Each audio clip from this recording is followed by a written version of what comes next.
Bienvenue mes frères et mes sœurs au thème biblique d'aujourd'hui. Et le thème biblique d'aujourd'hui, nous allons parler derrière nos déserts. Le thème biblique, nous allons parler aujourd'hui derrière nos déserts. Ceux qui ont une Bible pour comprendre cette histoire se trouvent dans le livre d'Exode, chapitre 3 et versets de 1 à 6. Et là, nous pouvons voir que derrière nos déserts, c'est une expérience qu'a vécue Moïse. Après sa grande déconvenue, car à son séjour en Égypte, une expérience qui peut être toujours vécue non seulement par ceux qui l'ont reçue, mais un ministère particulier, mais aussi par tout chrétien, quel qu'il soit. Alléluia.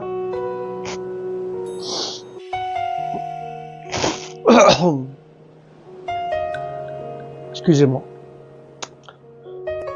Moïse, il était vraiment dans le désert, et il est vrai, frères et sœurs, que le désert n'est pas un lieu particulièrement agréable.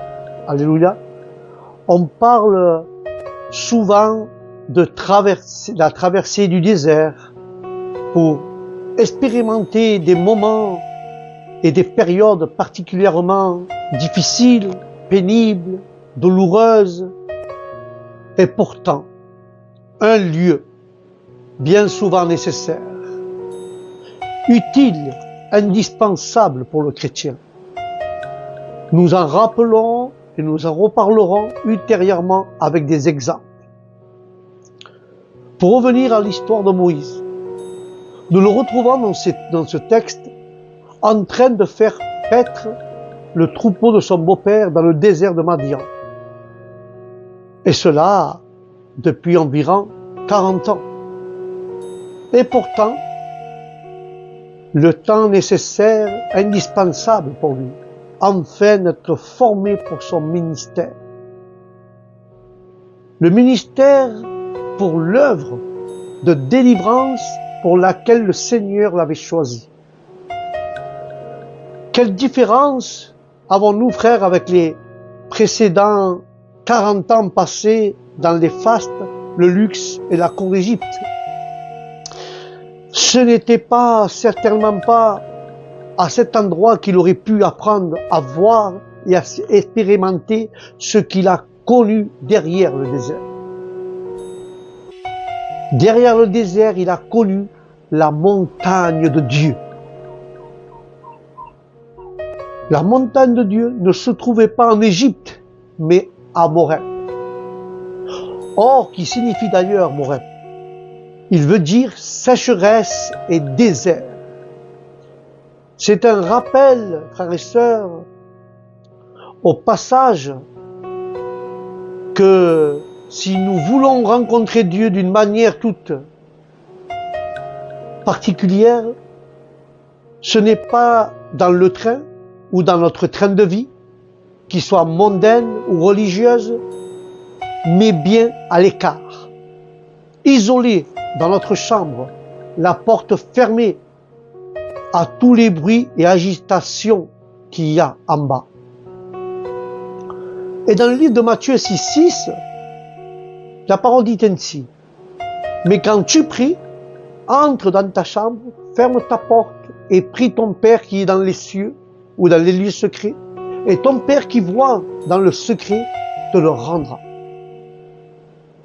Ça nous fait rappeler également que bien des expériences nécessaires à notre vie, à notre marche chrétienne, ne pourront être vécues, bien que des leçons vitales ne pourront être apprises que dans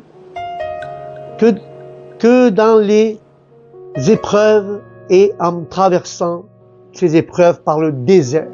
Alléluia. Et rappelons-nous que la volonté de Dieu est de faire passer les Israélites non pas par le chemin des Philistins, mais le chemin de la mer, mais par celui du désert. C'est pour ça que le livre d'Exode, chapitre 13, cette fois-ci, versets 17 et 18, parle de cela. Et pourquoi cela? Pour s'humilier et éprouver afin de savoir. Car le livre de Deutéronome, chapitre 8, versets de 2 à 5, nous parle de cela. Pour l'humilier et éprouver afin de savoir.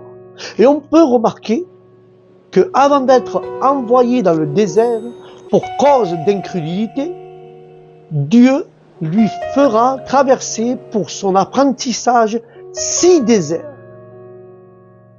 Celui d'Étam, celui de Sin, celui de Tens, celui de Sour et celui de Paran et celui de Sinaï. Il y avait 6 déserts et chacun avait leur propre leçon. Alléluia.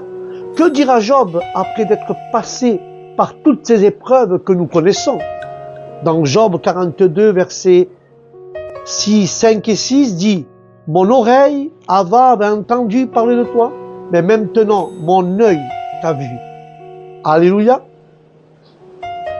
Attention de ne voir parfois que la solitude vécue ou l'épreuve elle-même, mais voir plutôt ce qu'il y a derrière, ce qu'elle cache, cette preuve. Elle cache les richesses incommensurables qui recèlent toute cette richesse recèle des grandes choses de Dieu.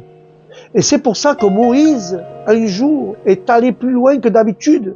Il est allé derrière le désert, au-delà du désert, pour arriver à la montagne de Moreb, la montagne de Dieu.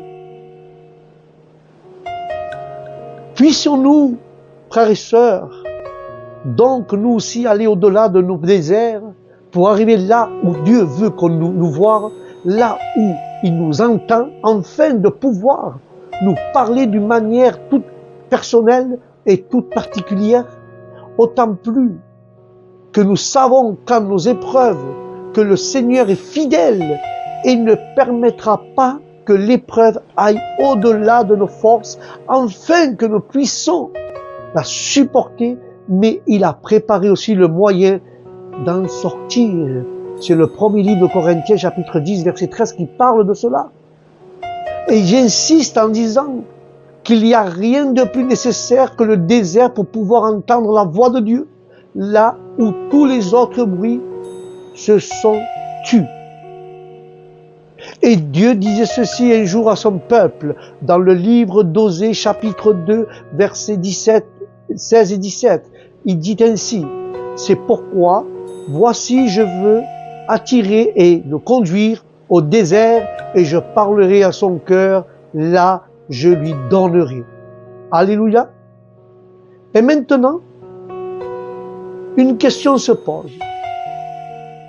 Quand le Seigneur nous attire au désert, que ce soit d'une manière ou d'une autre, quelle est notre réaction? Quelle est ta réaction quand Dieu t'attire dans le désert? Exemple. Pour Moïse, je crois que c'était pas la première fois que dans le désert, il voyait ce buisson enflammé, ardent. C'était même peut-être quelque chose d'habituel pour lui. Mais voilà, un détail supplémentaire l'a fait se détourner de son chemin routinier. Car le buisson ne se consumait point. Sommes-nous de ceux qui prêtons attention dans toutes les choses de la vie quotidienne? Toute la vie quotidienne que nous traversons? Car Dieu ne parle-t-il pas tantôt d'une manière, tantôt d'une autre? Mais l'Écriture dit, malheureusement, l'homme n'y prend pas garde. Qu'en est-il pour chacun d'entre nous ce matin? Savons-nous discerner les signes de Dieu dans notre vie de tous les jours? Et je repose cette question, frères et sœurs, qui me tient à cœur. Quelle est notre réaction quand le Seigneur nous attire dans le désert et nous amène dans ce désert de la solitude, de l'épreuve et de la tentation? Quelle est notre réaction? Quelle est ta réaction à toi? Car le Saint-Esprit n'a-t-il pas amené Jésus dans le désert pour y être tenté? Et d'autres personnes comme Moïse ont dû se plier à cet exercice et emprunter ce passage obligé. Souvenons-nous d'Élie qui, après sa déconvenue face à Jézabel et à son profond désespoir et face à l'idolâtrie d'Israël, s'enfuira dans le désert et abandonnera son serviteur et demandera la mort. Y vivra-t-il pas là une expérience extraordinaire? Aussi, l'apôtre Jean connaîtra aussi l'exilé dans l'île de Palmos, la solitude, mais n'est-ce pas là, à l'écart de tout ce qui recevra les extraordinaires révélations, car à la fin des temps? Et l'apôtre Paul, sitôt après sa conversion, partit en Arabie. C'est vrai qu'on ne sait pas quel endroit, ni combien de temps, ni ce qu'il fit là-bas. Mais beaucoup pensent, et moi également, qu'il s'est livré à la méditation et à la prière dans l'isolement, et cela pendant 3 ans. Pourtant, n'avait-il pas été instruit par un grand maître à la matière, à savoir Gamaliel? Bien des écoles bibliques, même si elles sont utiles, ne nous apprenons jamais ce que la solitude avec Dieu d'une part et l'épreuve d'autre part veut nous enseigner et nous faire expérimenter. Après avoir vu ces quelques exemples facultatifs, il y en a d'autres exemples que je vous laisse découvrir. Et voyons maintenant des exemples sur le plan collectif. Nous avons vu rapidement le cas du peuple de Dieu, le peuple hébreu dans le désert. Une étude très intéressante pourrait être faite en analysant les différents déserts qu'il a traversés et les différentes expériences faites dans chacun d'entre eux. Qu'elles soient heureuses ou non, ils ont traversé ces déserts. Que des leçons d'enseignement à recevoir pour le peuple de Dieu et pour les églises. Car je prendrai aussi l'exemple de la jeune église qui s'était formée et établie à Jérusalem.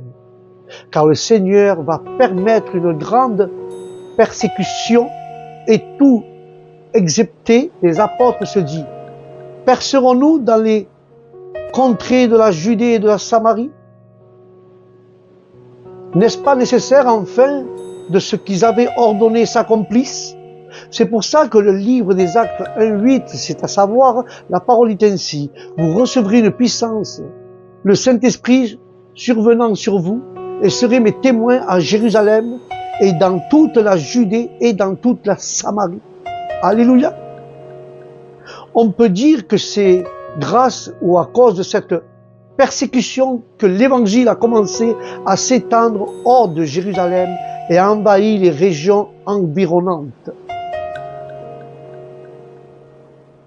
Ne faut-il pas parfois cela pour que la volonté du Seigneur, quelle qu'elle soit, puisse s'accomplir dans l'Église ou pour la réveiller ou pour la pousser à se lever ou pour qu'elle ne complaise plus en elle-même, mais pour chacun de ses membres puisse devenir ou redevenir un témoin, non seulement au milieu d'elle, mais hors de ces murs de l'Église et dans tout ce monde qui l'entoure.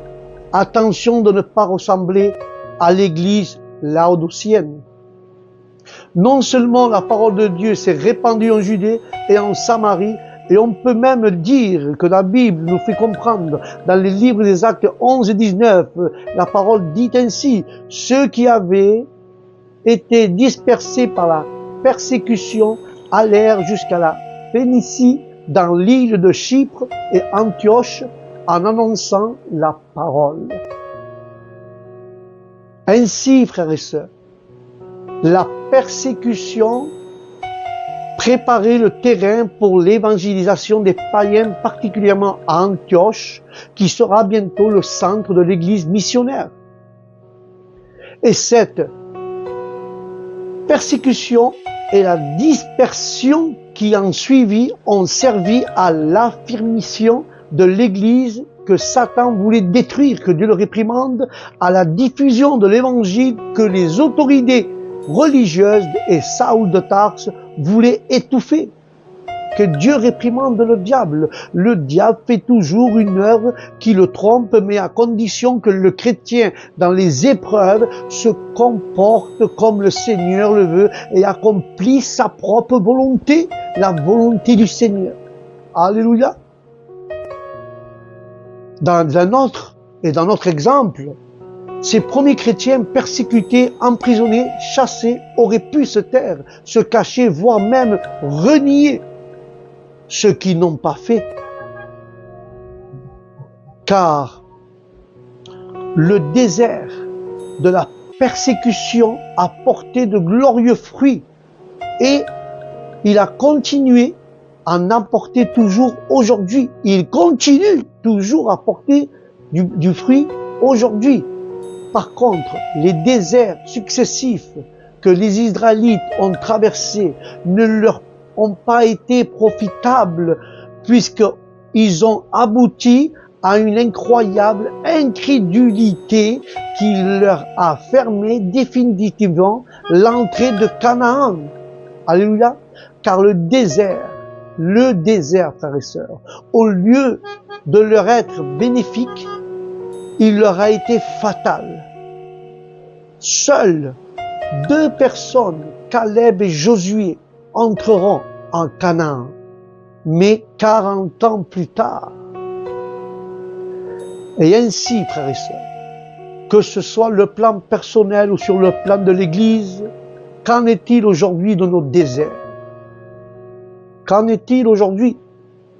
Que signifie-t-il aujourd'hui? Nous les avons vaincus, ces déserts? Nous les avons traversés avec succès? Est-ce que nous avons traversé nos déserts avec succès? Sommes-nous allés plus loin, au-delà, pour recueillir les fruits? Tant de questions que nous avons. Qu'en est-il aujourd'hui de nos déserts? Nous les avons vaincus, nous les avons traversés avec succès, nous sommes allés plus loin que l'au-delà pour recueillir les fruits. Et je vais conclure et terminer avec cela. Je rappelle entre autres 2 exemples que nous donne la nature, qui nous enseigne à ce sujet. Celui de la perle et de l'huître. Rappelons-nous que c'est une blessure qui produit cette perle.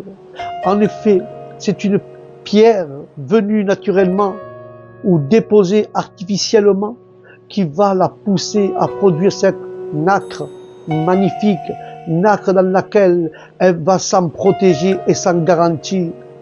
Celui de l'or, un métal précieux que l'on doit continuellement passer ou creuser, et si l'on veut le voir avoir de plus en plus pur, pour en ôter toutes les impuretés, toutes les scories, toutes les scories, il faut tout nettoyer toutes les impurités pour pouvoir avoir une pierre précieuse et un or pur. Alors laisse-moi te dire cette dernière phrase, que le désert, quel qu'il soit, de notre responsabilité ou non, puisse produire un fin ou une fine et apporte de bons fruits à la gloire de notre Seigneur Jésus-Christ. Amen et amen. Les déserts qu'on passe, quels qu'ils soient, de notre responsabilité, qu'on puisse produire un or pur et fin et apporter de bons fruits pour la gloire de notre Seigneur Jésus-Christ. Amen et amen. Voilà mes frères, c'était thème biblique d'aujourd'hui. Le thème c'était derrière nos déserts. Alléluia. Et j'espère que ça vous a appris beaucoup de choses avec la grâce de Dieu. Et je le crois par la foi que Dieu a parlé personnellement dans mon cœur. Et j'espère qu'il a parlé aussi dans le vôtre. Et je crois que nous devons nous examiner si nous avons vaincu tous ces déserts, si nous avons traversé tous ces déserts avec succès. Mais si nous traversons, quel qu'il soit notre désert, nous devons être purs comme l'or, pour que Dieu puisse nous travailler à travers les épreuves pour être purs comme l'or et recueillir des fruits pour la gloire de notre Seigneur Jésus-Christ. Voilà mes frères et mes sœurs, sur ce, je vous dis que Dieu vous bénisse, que la paix de Dieu vous accompagne où ce que vous allez. Et je vous dis au prochain programme thème biblique, que la bénédiction de Dieu est dans votre maison. Et je vous dis au prochain thème biblique, Dieu vous bénisse. Shalom.